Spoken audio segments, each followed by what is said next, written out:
Levin, and welcome to another installment of Hey Hey 5 and 5, where we talk to folks of great interest to the Jewish community. And in this particular session, I'm very happy to have with us Cheryl Maayan, who is the head of school at Saul Mirowitz Day School, Reformed Jewish Academy. Welcome. Thank you. So, Cheryl, you hold a master's degree in Jewish education. Yes. Have been recognized all over the place for your work in Jewish education, and you've seen probably a bazillion places where Jewish education takes place. What makes RJA different or unique? RJA is unique because you can deliver Jewish education in a more thorough way in a day school setting.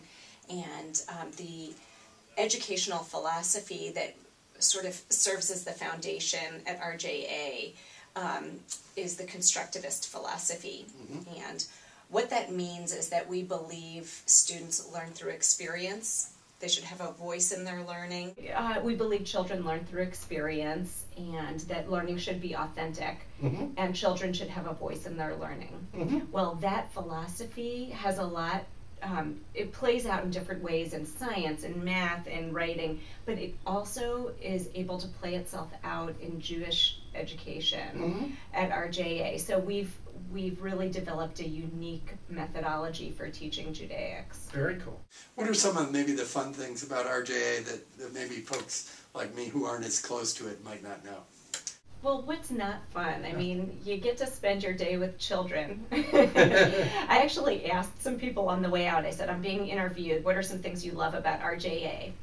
And we have a student from Whitfield School who's doing her Quest internship at RJA now, and she said, I love how the students in the lunchroom all sit together. It doesn't matter what grade they're in, they have this sense of family that's really unique and special. And our bookkeeper popped up her head and she said, I love how the students love to come to school. They like school and they complain that vacation is too long. We just get back from a very long Pesach break. One of the 5th grade teachers said we can integrate Judaic studies into writing and math and science, and the students live their Judaism throughout their whole day. It's great. What are some of the things you'd love to be doing at RJA that maybe space or resources have precluded or limited you doing? The truth is,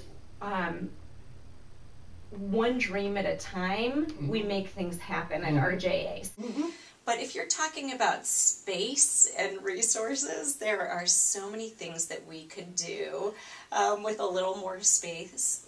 I would love to have some more resources for movement. We really believe in addressing the whole child.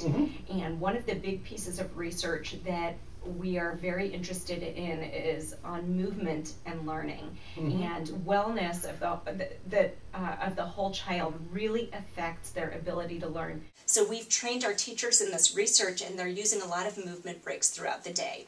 Now, if we had access to a climbing wall, or some gaming machinery like a Makoto, or some physical training